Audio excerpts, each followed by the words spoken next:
naman. Malapit na mag-speech si Espanto. Now's the perfect time to do it.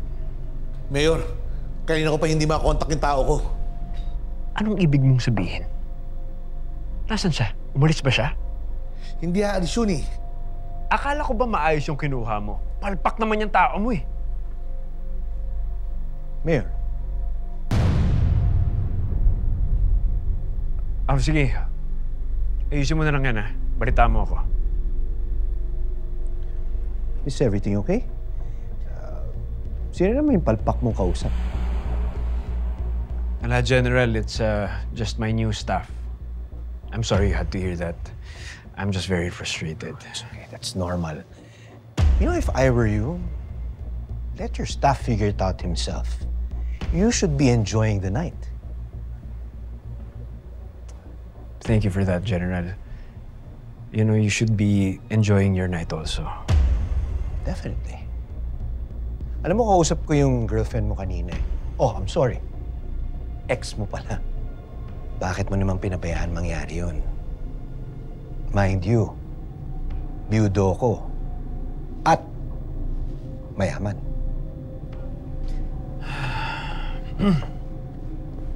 Joke lang. Anyway, I have to freshen up. I have to prepare for my speech. Kita tayo mamaya. Mag-iinuman pa tayo ni Flores. Ha? Relax lang, Mayor.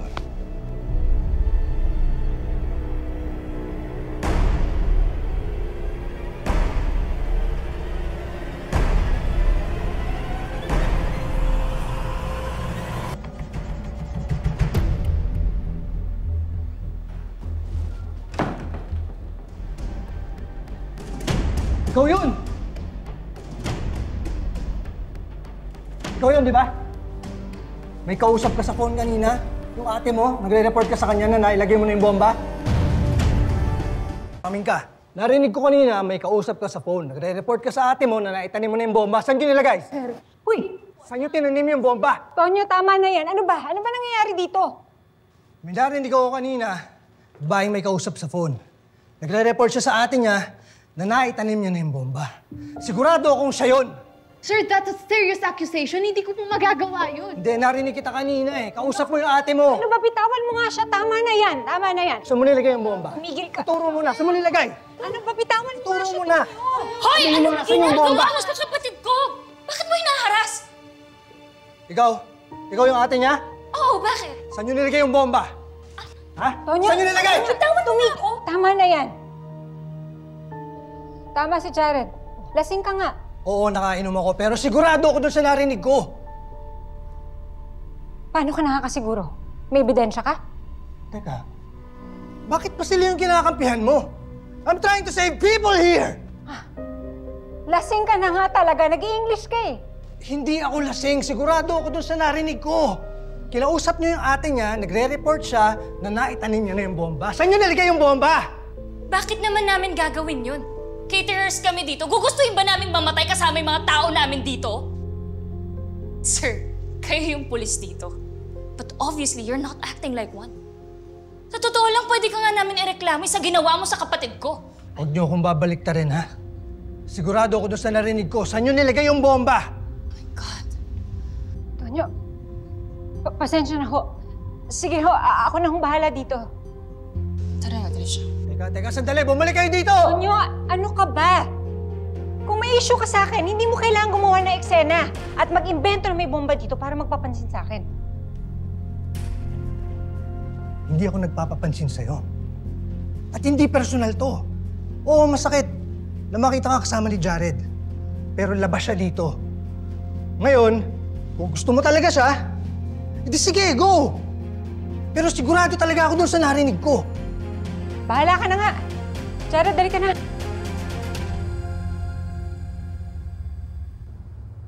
Trisha naman. Dapat nag-iingat ka. Tingnan mo, muntik na masira yung plano natin. Ate, I'm sorry.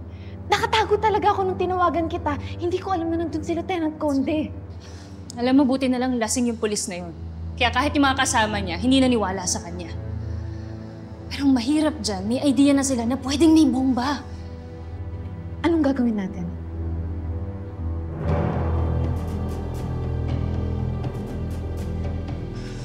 ganito.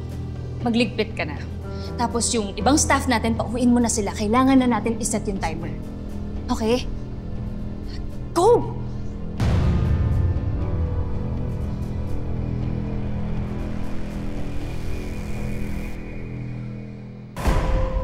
Charlie, maniwala ka. Natanggal yung lasing ko nung narinig ko yung tungkol dun sa bomba. So narinig mo, kausap niya yung kapatid niya na merong nilagay na bomba. Tapos nagkataon, magkapatid yung dalawa. O, diba? May katotohanan doon sa sinasabi ko. Hindi ako nag-iimbento, kaya kailangan nating palabasin lahat ng mga tao dito. Pero posible kasing mali din yung narinig mo. Hindi tayo pwede basta magpa-evacuate ng tao dito, lalo na't galing sa'yo, nakainom ka. Ano sasabihin nila? Nagugulo ka. O, Tonyo. Minom ka muna para mahimasmasan ka. Umayos ka nga, aakit pa tayo sa stage. Hindi ko kailangan yan. O sige, ganito ha. Paano kung tama yung rinig ko? Tapos sumabog yung bomba. Nalaman ni Chief, meron tayong chance pero hindi natin ginawa. Wala akong pakialam kung tingin nyo sa akin lasing. Pero hindi kong papatawad sarili ko kung may masasaktan dahil dito. O sige, ganito. Maghiwa-hiwalay tayo. Umikot tayo. Hanapin natin yung mga posibleng pinaglagyan ng bomba. Tapos magkita tayo dito after 15 minutes. Jared, Bobby, doon kayo. Tonyo, dito tayo. Ano, Bobby? Naniniwala ka ba dyan kay Tonyo?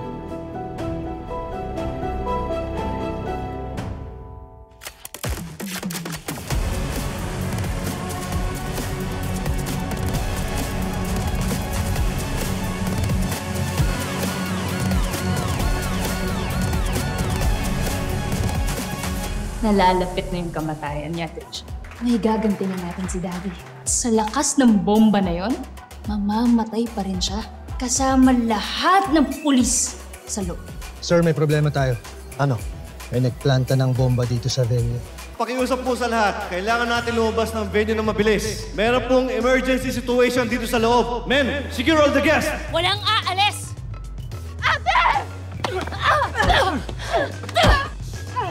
Bago mo ako patayin, papatayin ko muna itong kapatid mo! Ulo ko talaga! Bitawan mo siya! Papatayin ko talaga to! Wala akong pakialam!